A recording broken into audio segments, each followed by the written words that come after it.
నమస్కారం అండి. నమస్కారం గురుగారు, మనం ఇంతకుముందు ఒక ఎపిసోడ్లో అమ్మవారి నవరాత్రులు, శరన్నవరాత్రుల గురించి, విశిష్టత గురించి మొత్తం కూడా మాట్లాడుకున్నాం.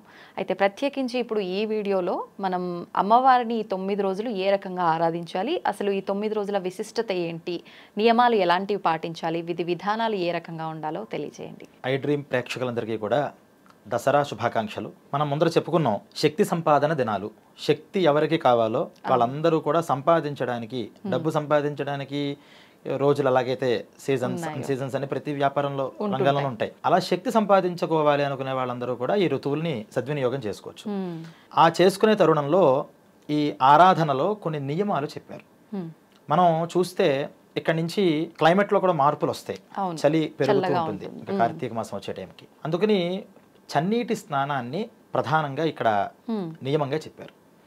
అంటే చలికాలంలో చన్నీళ్లు, వేసవి కాలంలో వేడి నీళ్లు కనుక స్నానం చేస్తే శారీరకంగా ఎటువంటి అనారోగ్యాలు ఉండవని ఆయుర్వేదం చెప్తోంది. కానీ మనం రివర్స్ లో చేస్తాం. ఎందుకంటే శరీరం ఒప్పుకోదు. ఏది మంచో అది శరీరం వద్దంటుంది, ఏది అక్కర్లేదో దాన్ని అట్రాక్ట్ చేస్తూ ఉంటుంది. ఆలుగడ్డ చాలా మంది తింటారు ఇష్టంగా, అందరూ తింటారు. కానీ ఆలుగడ్డ వల్ల ఒంట్లో ఇబ్బందులు ఉంటాయి అని మళ్ళీ మనకి తెలుసుకుంటాం. కాకరకాయ చాలా మంచిది, కానీ అందరికీ ఇష్టం ఉండదు. కానీ ఇష్టం ఉన్నా ఇష్టం లేకపోయినా కొన్ని నియమాలైనా పాటించాలి అని. మన ఇంకా గొప్ప విషయం, మన సంస్కృతిలో ప్రతిదీ సైన్స్గా చెప్పరు, ప్రతిదీ భౌతికంగా ఉండవు. 3 విషయాలు చెప్తాయి. ప్రతి విషయంలోనూ 3 ఉంటాయి. ఒకటి ఆధ్యాత్మికం, ఆధిభౌతికం, ఆధిదైవికం అని. అంటే ఆధిభౌతికం అంటే అర్థం ఏంటంటే, మనకి ఇప్పుడు ఫలానా ఉపవాసం చేశారు, ఉపవాసం చేస్తే ఏంటంటే ప్రయోజనం అంటే 3 రకాలుగా చెప్పచ్చు. ఉపవాసం చేయడం వల్ల ఏకాదశి 15 డేస్కి ఒకసారి ఫాస్టింగ్ చేస్తే బాడీ అంతా కూడా దాని మెకానిజం అంతా కూడా లైన్లో పెట్టుకుంటుంది, కొంచెం రెస్ట్ ఇవ్వాలి దానికి అని మనం భౌతికంగా చెప్తాం సమాధానం. కానీ ఇలా ఇవ్వడం కోసం ఉపవాసాలు రాలేదు శాస్త్రాల్లో. ఇది కూడా ఒక పార్ట్ దాంట్లో. మనం ఇది చూస్తే ఇదే కనిపిస్తుంది. ఆధిదైవికం అంటే అర్థం ఏంటంటే, ఫలానా దేవతని ఉద్దేశించి నువ్వు ఉపవాసం కనుక చేసినట్లయితే ఆ దేవత తృప్తి కలుగుతుంది అని చెప్తుంది భౌతికం. ఆధ్యాత్మికత ఏంటంటే, తీసుకునే అన్నంలో చాలా దోషాలు ఉంటాయి. నువ్వు ఏ రోజైతే పూర్తి దేవతాతత్వంతో నువ్వు మెడిటేట్ అవ్వాలనుకుంటున్నావు, ఉపవాసము అంటే ఉపసమీపే వాసః. ఉప అంటే దేవతా సాన్నిధ్యంలో, అంటే ఇంటిమసీ, ఆ దేవతతో మనకు బాగా కుదరాలి అంటే ఒకరోజు ఉపవాసం చేయి. అంటే ఏంటి, మనం కూర్చుని దేవతా విషయాలను ఆలోచించడం, అది మెడిటేషన్ అనుకోండి, పూజ అనుకోండి, జపం అనుకోండి, ఏదో ఒకటి. అలా ఉండాలి అంటే ఈ దోషాలు ఏవైతే ఉంటాయో అన్నంలోవి అవి మనకు రాకుండా ఉండాలి. కాబట్టి అన్నాన్ని కనుక ఆ రోజు వదిలిపెట్టేస్తే దేవతతో నువ్వు ఎక్కువ కనెక్షన్లో ఉండగలుగుతావు. ఇది ఆధ్యాత్మికత. ఇలా 3 ఉంటాయి. అలా ఈ నవరాత్రి దినాలలో కూడా స్నానం చెయ్యండి అని చెప్పడం కేవలం ఏదో చలికాలం చేస్తే మంచిదని కాదు. ఆ చలికాలంలో ఆ శిరస్నానం నీళ్లతో చేయడం వల్ల మనం శరీరంలో మనస్సుతోనూ వాక్కుతోనూ దేవతకి ఎక్కువ మన కాన్సన్ట్రేషన్గా చేయగలుగుతాం. అందువల్ల స్నాన విధిని ఫస్ట్ చెప్పారు. తర్వాత మనం చూస్తే ప్రతి ఒక్కరికి తెలిసిందే, యావత్ భారతదేశంలో ప్రవాసాంధ్రులు కానీ లేకపోతే వేరే ఎన్ఆర్ఐస్ కానీ వేరే దేశాల్లో ఉన్నవాళ్ళు కూడా ఈ నవరాత్రి రోజు వచ్చినప్పుడు ఖచ్చితంగా ఫాస్టింగ్ పెట్టుకుంటారు. ఈవెన్ మన ప్రధానమంత్రి గారు కూడా చాలా నియమంతో 10 రోజులు ఫాస్టింగ్లో ఉంటారు. కారణం ఇదే. ఆ 10 రోజులు అన్నాన్ని కనుక వదిలిపెట్టి ఎవరు ఏ స్థాయిలో వదిలిపెట్టాలో కూడా చెప్పారు. అది మనం పెట్టుకోకల్లా. ఉపవాసము అనే మాటకి పూర్ణ ఉపవాసం అన్నారు. అంటే 10 రోజులు కూడా ఏమీ తినకుండా ఉండడం అంటే తాగేవి తాగచ్చు అనేటువంటిది. అంటే లిక్విడ్స్ ఏమన్నా పాలు ఇలాంటివి తీసుకోవచ్చు. అంటే అది కూడా లేదండి, నిర్జలంగా ఉండేవి కొన్ని ఉపవాసాలు చెప్పారు. అంటే ఒకరోజు 2 డేస్ చేసినప్పుడు మంచినీళ్ళు కూడా తాగకుండా ఉండడం నిర్జలం అంటారు. నిర్జలం అంటే జలం అంటే నీరు, నిర్జలం అంటే అది కూడా లేకుండా. అలాగే ద్రవ పదార్థాలు ఇందా మనం చెప్పుకున్నట్టు పాలు లాంటివి తీసుకుని పయోవ్రతం అంటారు. అంటే కేవలం పాలు తీసుకుని ఉండడం ఒక రకం. సరే అంత కష్టం అండి, పళ్ళు తీసుకోవయ్యా కనీసం. పళ్ళులో కూడా ఆధునికంగా చెప్పే పళ్ళు అంటే యాపిల్స్, పైనాపిల్స్ ఇలాంటివి కాకుండా దానిమ్మ, పూర్వం నుంచి మన భారతదేశంలో ఉన్నటువంటి వస్తువులు. అంటే ఆధునికత ఎందుకు వద్దు అన్నారంటే, ఏమో ఆ భూమిలోంచి అక్కడ పుట్టి ఇక్కడికి వచ్చింది. మన భూమికి ఒక గొప్పతనం ఉంది దీంట్లో. భారతదేశం అంటున్నాం కదా, కింద ఉన్నటువంటి వింధ్య పర్వతాల దగ్గర నుంచి ఆ సేతు హిమాచల పర్యంతం అంటారు. అంటే సేతు అంటే రామేశ్వరం దగ్గర నుంచి హిమాలయాల వరకు మధ్యలో ఉన్నటువంటిదా కూడా ఆర్యావర్త పుణ్యభూమి మధ్యం వింధ్య హిమాలయో అని, మళ్ళీ దాంట్లో వింధ్య పర్వతాల దగ్గర నుంచి హిమాలయ పర్వతాల దాకా ఉన్నటువంటిదా కూడా ఆర్యావర్తము అన్నారు.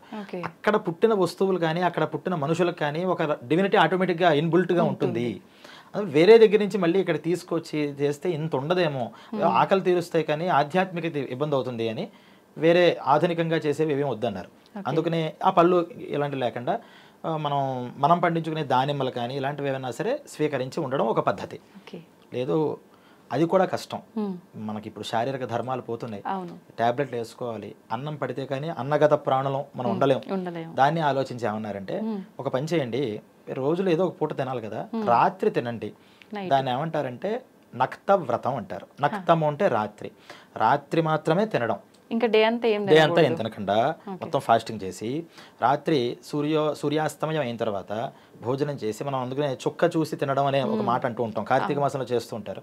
రాత్రి నక్షత్ర దర్శనం చేసుకుని అప్పుడు భోజనం చేయడం, ఇలా నక్తవ్రతంగా ఈ నవరాత్రిలో చేసుకోవచ్చు.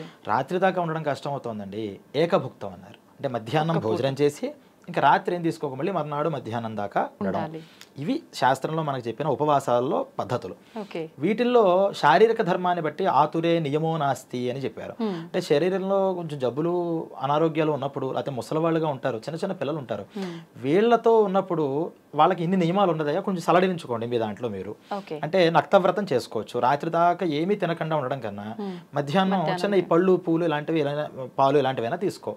అది కష్టం, వాటితో కూడా షుగర్ పేషెంట్లు అన్ని పళ్ళు తినడానికి వాటికి ఏమన్నారంటే అప్పుడు అల్పాహారము అన్నారు. ఆహారము అంటే అన్నం వేసుకుని మనం అన్ని కూరలు పచ్చళ్ళు తినేస్తాం. అల్పాహారం అంటే మినీ ఫుడ్ అనమాట, అంటే టిఫిన్స్ లాంటివి. వాటిల్లో కూడా చిన్న అన్నాన్ని భిన్నం చేస్తే దోషం ఉండదని వాటి రవ్వతో తయారు చేసినటువంటి చిన్న ఉప్మానో పిండి ఇలాంటివి ఏదైనా పదార్థాలు తీసుకుని ఉండడం. ఇలా వాళ్ళ శారీరక ధర్మాలు బట్టి కొంచెం అల్పంగా చేసుకున్న భోజనాన్ని వదిలిపెట్టడం. అంటే రొటీన్ లైఫ్లోనే ఆ రోజు కూడా తినేస్తే మనం స్పెషల్గా ఏం చేసినట్టు మన మనస్సు దానికి ప్రిపేర్ అవ్వదు. అందువల్ల ఈ ఉపవాస నియమాలన్నీ కూడా దానికి చెప్పారు. ఫాస్టింగ్ అనేది ఎవరెవరు ఏ శక్తి అనుసారం ఎంత చేయగలిగితే వాళ్ళ బాడీకి వాళ్ళ మనస్సుకి తగిన విధానంగా అంత శక్తి మన దగ్గరికి వస్తుంది. అంటే నవరాత్రి అంటే ఏంటంటే ఇలా మనం చేతులు పట్టి అమ్మవారిని అర్థిస్తున్నాం, నాకు శక్తి ఇవ్వు అని. మనం చెయ్యి ఇంతే ఉంటే అంత శక్తే పడుతుంది. కాదు ఆవిడ బకెట్ ఇద్దాం అనుకుంటుంది, నా చెయ్యి అంత ఉండాలో అంతే పడతాం కదా, దానికి మించి నాకు రాదు కదా. కాబట్టి మనం చేయాల్సింది ఏంటంటే ఈ చెయ్యి వెడల్పు చేసుకునే ప్రాసెస్లు ఇవన్నీ. ఈ నియమాలు ఏం చేస్తాయంటే బకెట్ వాళ్ళు మనకి ఇద్దాం అనుకుంటున్నప్పుడు నేను ఇంకా కడవడు పాత్రను తయారు చేసుకోవాలి మన దగ్గర. ఆవిడ ఒక టన్ ఇద్దాం అనుకుంటే నేను 10 టన్నుల కెపాసిటీ నా దగ్గర తయారు చేసుకోవాలి. ఇలా తయారవ్వాలి అంటే ఈ ఉపవాసం చాలా మెయిన్. అలాగే వాంగ్ నియమం అన్నారు, మాటల్ని కట్టడి చేసుకోవాలట. ఇవన్నీ కూడా శక్తిని మనలో నిక్షిప్తం చేసుకోవడానికి. ఒక శక్తి వస్తుంది, నేనేం చేస్తా, అక్కర్లేని మాటలన్నీ మాట్లాడుతూ ఉంటా నోటితో, వెంటనే మళ్ళీ మాటల ద్వారానే బయటకు వెళ్ళిపోతూ ఉంటుంది. అందుకనే మునులు అంటాం. మునులు అంటే మౌనంగా ఉన్నవాళ్ళు అని. మౌనం కంటే వాళ్ళు ఎక్కువ టాక్ లెస్ థింక్ మోర్ అంటాం కదా, చాలా తక్కువ మాట్లాడతారట. అందుకనే మునులు చెప్పిన ఉపన్యాసాలలో సూత్రాలే అంటాం వాటిని. వాళ్ళు మనలాగా ఇంత వ్యాఖ్యానాలు చెప్పరు, ఒక చిన్న సూత్రం చెప్తారు అంతే. ఆ సూత్రంలోనే ఎవరెవరి మెమరీ బట్టి వాళ్ళకి అన్ని పేజీలు వ్యాఖ్యానం వాళ్ళు రాసుకోవచ్చు. అంత పవర్ ఒక చిన్న సూత్రంలో ఎలా వస్తుందంటే మౌనంగా ఉండడం వల్ల. అందువల్ల ఈ 10 రోజులు కూడా వీలైనంత మౌనంగా ఉండడం. అంటే పూర్తిగా మౌనంగా ఉంటానని చెప్పి నోరు మాట్లాడకుండా చేతులతో సంజ్ఞలు చెప్పి పేపర్లు రాసేసి పక్క వాళ్ళకి ఇరిటేషన్ తెప్పించి నేను మౌనం అని అందరికీ ప్రకటించుకుంటూ ఇలా కాకుండా అవసరం బాగా ఉంది తప్పదు అంటే చక్కగా మాట్లాడడం, అనవసరమైన ఆలోచనలు తగ్గించుకోవడం. అనవసరమైన మాటలు తగ్గించేస్తే ఆలోచనలు తగ్గిపోతుంటాయి. అలా నియమాన్ని పూర్తిగా పెట్టుకోవడం. అంటే కొంతమంది ఏం చేస్తారంటే ఈ మాటల్లో కూడా ఇప్పుడు మనకి ఏమైపోయింది ఇంజనరల్గా తెలుగు అంటాం, కానీ మాట్లాడే మాటల్లో ఇప్పుడు నేను మాట్లాడుతున్నా దాంట్లో 5 మాటలు ఇంగ్లీష్ తెలియకుండానే వచ్చేస్తున్నాయి. ఈ ఇంగ్లీష్ భాషలు వీటి వల్ల ఆ ప్రభావం అంతా కూడా మనస్సు మీద పడుతుంది అని అసలు తెలుగు భాష వద్దురా నాన్న, నువ్వు సంస్కృతంలో మాట్లాడు అని ఈ 10 రోజులు కూడా సంస్కృతంలోనే మాట్లాడే వాళ్ళు ఉన్నారు. వారు ఈ 10 రోజులు ఇంకా తెలుగు భాష కూడా మాట్లాడరు. ఎందుకంటే మన అదృష్టం ఇంకా సంస్కృతంలోకి ఇంగ్లీష్ ప్రవేశించలేదు. అందువల్ల కేవలం సంస్కృతంలోనే మాట్లాడుతుంటారు. దేవభాష అంటే దేవతలు మాట్లాడిన భాష అనేది. అలా ఎవరెవరు వాళ్ళ బట్టి వాక్కుని నియమం చేసుకోవడం ఒక పద్ధతి. అలాగే శరీరాన్ని కూడా ఒక దగ్గర పెట్టండి అన్నారు. అంటే ఈ 10 రోజుల్లో ఇప్పుడు మనం కూడా ఒక రీసెర్చ్ చేశారు దాని మీద. అంటే నేను రోజు ఇదే ప్లేస్లో కూర్చొని ఒకే టైంలో అంటే మార్నింగ్ 6 to 7 అనుకుంటే 6 to 7 ఒక బుక్ని రీడ్ చేస్తే ఫస్ట్ డే కన్నా సెకండ్ డే కన్నా థర్డ్ డే గ్రాడ్యువల్గా 30 days అయ్యేప్పటికి నా కాన్సన్ట్రేషన్ కానీ నా ఐక్యూ లెవెల్స్ కానీ పెరుగుతున్నాయట. ఇదే నేను ఒకరోజు ఇక్కడ, ఇంకో రోజు అక్కడ, ఇంకో రోజు అక్కడ, ఇంకో రోజు అక్కడ, ఒకరోజు ఈ బుక్, ఒకరోజు టైం మార్చా, ఇలా భిన్నంగా సంవత్సరం చదివినా సరే ఐక్యూ లెవెల్స్ పెరగట్లేదు అని ఒక రీసెర్చ్ చేశారు. కారణం ఏంటి అంటే ఒక దగ్గరే మన బాడీ అలవాటు పడిపోయినప్పుడు ఇంకా ఆ వాతావరణం మీదకి మనం ఇంద్రియాలు వెళ్ళవు, కాన్సన్ట్రేషన్ అంతా కూడా బుక్ మీదే ఉంటుంది. ప్లేస్ మారేపటికి ఆటోమేటిక్గా ఫస్ట్ అక్కడ సెట్ అవ్వడానికి టైం పడుతుంది. అందుకని నియమాలు చెప్పారు. ఈ ఊరు దాటకూడదు, రక్షాబంధనం అని పెడతారు. రక్షాబంధనం ఇంకా కడితే ఏంటంటే నువ్వు కట్టబడిపోయావు ఆయన, నీ రూల్ నువ్వేదో మారదామన్నా నీకు మన చేతికి చూపిస్తూ ఉంటుంది. ఆ రక్షాబంధనం కట్టు నియమంగా ఉండాలి, ఊర్లు దాటడాలు అవి పెట్టుకోవద్దు అని. అయితే ఇప్పుడు అది కొంచెం అర్థం చేసుకోవడంలో కొంచెం చిన్న మార్పు వచ్చి ఏమైందంటే ఈ చెయ్యి కట్టుకున్నాం కాబట్టి ఊర్లు దాటకూడదని ఊర్లో ఎక్కడైనా తిరిగేస్తారు. తిరగకుండా తిరుగుడు తగ్గించుకోమని చెప్పారు. ఇప్పుడు మన ఉద్యోగానికి వెళ్తాం, ఉద్యోగం మాత్రమే చేశారండి, అది మన కర్మ, అది మనం చేయాల్సిన మన నిత్య కర్మలు అవి.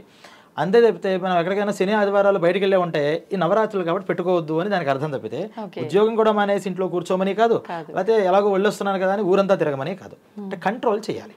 ఈ కంట్రోల్ చేసే దగ్గరికి ఏమైందంటే కొన్ని నియమాలు చెప్పి సీమోల్లంఘనాలు పనిచేయవు, పూజ కూడా ఒక సమయం పెట్టుకోండి, ఆ సమయం బట్టి ఒక ఆసనం మీద ఒక ప్లేస్ని చూస్ చేసుకోండి, మనం ఎక్కడ పడితే అక్కడ చేస్తామనే కలశ స్థాపన అని పెట్టారు. ఈ 10 రోజులు ఒక కలశం పెట్టాం. కలశ పెట్టామంటే ఇప్పుడు హాల్లో కలశ స్థాపన చేసి నేను వంటింట్లో పూజ చేయలేను కదా, దానికి అక్కడే వచ్చి చేస్తా. అందుకని మనం కూర్చోబెట్టడం కోసం ఈ సిస్టమ్స్ అన్ని కూడా తయారయ్యాయి. నేను చెప్పాను, మళ్ళీ గుర్తుంచుకోవాల్సింది కూర్చోబెట్టడం అనే ఒక్క కారణంతోనే సిస్టమ్ తయారవ్వాల, ఈ సిస్టంలో ఈ కారణం కూడా ఒకటి ఉంది. అలా ఈ నియమాలతో అంటే సీమోల్లంఘనం చేయకుండా ఉండడం, అంటే వేరే ఊళ్ళకి వెళ్ళకుండా ఉండడం, వాక్కుని అదుపులో పెట్టుకుని నియమంతో ఉండడం, అలాగే శారీరకంగా మానసికంగా అన్ని రకాలుగాను పునీతంగా ఉండడం, ఫాస్టింగ్ చేయడం ఎవరెవరు శక్తి అనుసారంగా. ఈ విధానంగా ఈ 10 రోజులు కనుక మనం ఒక దేవతారాధన చేస్తే వాళ్ళకి అనుగ్రహం కలుగుతుంది. ఏ దేవత చేయాలి? అసలు మనం ఇప్పటిదాకా మాట్లాడినంత శక్తి కోసం కదా. ఆ శక్తి అనేటటువంటి దేవత ప్రత్యేకంగా ఏదైనా ఉందా అంటే శక్తి అనే దేవత లేదు, అన్ని రకాలుగాను అవి వ్యాపించింది. ఈ శక్తి అనేటటువంటి దగ్గర అది అనేక రూపాలుగా ఆవిర్భవించింది. ఒక్కొక్కసారి ఒక్కొక్క పేరు చెప్తాం. దాన్నే పార్వతి, లక్ష్మి, వాణి, గాయత్రి, ఏవో ఇన్ని పేర్లు ఉన్నాయో ఆ శక్తికి. ఎలా అండి ఈ శక్తి అన్నిసార్లు వస్తుందా అంటే శక్తి అనేది ఒకటేనయ్యా. చిన్న ఉదాహరణలో చాలా మంది పెద్దవాళ్ళు చెప్తూ ఉంటారు. ఇంట్లో ఒక తల్లి ఆవిడనే శక్తి అనుకుంటే వంట చేస్తుంది వంటగదిలో ఆవిడ, అప్పుడు ఆవిడని అన్నపూర్ణ అంటాం. అంటే నేను ఆవిడ వంటగదిలో వంట చేస్తున్నప్పుడు నాకు డబ్బులు కావాలి అంటే వంటలోంచి ఇవ్వలేదుగా డబ్బులు. వంట చేసే తల్లి దగ్గర మనం అడగాల్సింది ఏంటి? అన్నం కావాలి. ఆవిడ ఒక బీరువా దగ్గర కూర్చుంటుంది, మనీ అంతా చేతిలో పెట్టుకుంటుంది. నేను ఆవిడని నాకు చదువు చెప్పు అని అడగకూడదు, డబ్బులు కావాలి అని అడగాలి. ఆవిడప్పుడు లక్ష్మి అంటాం. పిల్లలు కూర్చొని ట్యూషన్ చెప్తుంది, అదే అమ్మ, అప్పుడు ఆవిడని ఏమంటాం? సరస్వతి అంటాం. ఇలా ఏదో ఒక ఇబ్బంది వస్తుంది, ఇంటి మీదకి ఎవరో వస్తారు గొడవకి, ఈవిడ అక్కడ నుంచుని వాళ్ళందరినీ కూడా భర్త మీద వాళ్ళని ఇవ్వకుండా ఫైట్ చేస్తూ ఉంటుంది, ఆవిడనే దుర్గా అంటాం. పిల్లల జోలికి ఎవరో వచ్చారు, వాళ్ళ మీద కాళీ రూపం ఎత్తుతుంది. ఇలా ఒక్క మనిషికి మరి ఇన్ని రూపాయలు కష్టం అవుతాయండి అంటే మామూలు అమ్మకే అవుతున్నప్పుడు జగదంబిక ఆవిడ ఎందుకు ఆయా రూపాల బట్టి ఆయా పేర్లు చెప్పారు. వాటిల్లో ఈ ఆరాధన చేస్తున్నప్పుడు మెయిన్ గా ముగ్గురమ్మల మూలపుటమ్మ అని మనం ప్రార్థనా శ్లోకం పద్యం చెప్తూ ఉంటాం. అంటే ముగ్గురమ్మలు ఎవరు అంటే మహాకాళి, మహాలక్ష్మి, మహాసరస్వతి. వీటిల్లోంచే ఏ రూపాలైనా మనం చెప్పుకోవాలి. అంటే 3 విభాగాలు చేసేసారు, 3 టైప్స్. మహాకాళి అంటే వీళ్ళందరికీ కూడా ప్రొటెక్షన్ చేయాలి. ఫస్ట్ దుష్టుల్ని శిక్షించాలి, శిష్టుల్ని రక్షిస్తూ ఉండాలి. వాటికి ప్రొటెక్షన్ చేసే దగ్గర ఎప్పుడైనా సరే కొంచెం గట్టిగానే, పిల్లాడు తప్పు చేస్తే అమ్మ ప్రేమతో దాన్ని మార్చదు కదా, కొడుతుంది, తిడుతుంది, కోపంగానే ఉంటుంది. కోపంగా ఉంటేనే వాళ్ళు మారుతారు. అందుకని అమ్మవారికి కోపం ఉండకపోయినా పిల్లల యొక్క బాధ్యత ఉంది కాబట్టి వాళ్ళు పాడవకూడదని ఒక కోపాన్ని పెట్టుకుంటుంది. దాన్ని మహాకాళి అంటాం. మహాలక్ష్మి మనకు కావాల్సినవన్నీ చూడాలి. ఎలాగా? మనం అడిగినవన్నీ ఇవ్వకూడదు, మనం ఏది ఇస్తే మనం సద్వినియోగం చేస్తామో అదే ఇవ్వాలి. చిన్న పిల్లాడి తీసుకొచ్చి నేను ప్యాకెట్ ఆడతాను అంటే అమ్మ ఇస్తుందా? అదే ఆటే కదా, కానీ ఇవ్వదు. వాడు ఆడుకోదగ్గ ఆట ఏవైతే ఉంటాయో అవి ఇస్తూ ఉంటుంది. ఇలా అమ్మవారు కూడా మనం కోరిన కోరికనే ఇవ్వదు, మనకి ఏది కావాలో అది ఇస్తుంది. దాన్ని మహాలక్ష్మి అంటారు. మహాసరస్వతి, ఈ సరస్వతి దగ్గరికి వచ్చేప్పటికి చాలా గొప్పది. కానీ సరస్వతి అంటే చిన్నపిల్లలు చదువుకునేప్పుడే అన్నీ అయిపోయిన తర్వాత సరస్వతితో పని ఏమిటంటే లక్ష్మి కావాలండి అంటారు. కానీ సరస్వతి లేకపోతే లక్ష్మి కాదు, ఏదీ రాదు. అందుకనే మహాసరస్వతి అన్నారు. ఆవిడేం కావాలంటే అట్రాక్షన్, వాక్పటుత్వం అన్నిటినీ ఇస్తుందిట. ఆ వాక్పటుత్వము బ్రెయిన్ యాక్టివేషన్ లేకపోతే వాడు ముసలివాడయ్యేదాకా కూడా బ్రెయిన్ ఎప్పటికీ కావాల్సిందే కదా. కొత్త కొత్త విషయాలు చూడాలన్నా, 10 మంది నడపాలన్నా మహాసరస్వతి అనుగ్రహం కావాలి. అలా 3 డెవియేషన్స్ చేసి ఈ 3 ప్లేసెస్లోనూ 3 రకాలుగా మీరు దేవత ఆరాధన చేయండి అన్నారు. మరి వాస్తవానికి శక్తి ఎవరండి అంటే ఈ ముగ్గురికి 3 ఎనర్జీస్ ఇచ్చేది ఆవిడ మహాశక్తి. ఆవిడ్ని మనం లలిత అంటాం, దుర్గా అంటాం, చండీ అంటాం, భువనేశ్వరి, ఈ పేర్లు మారుస్తాం, ఒక్కొక్క పేరు మారుస్తాం.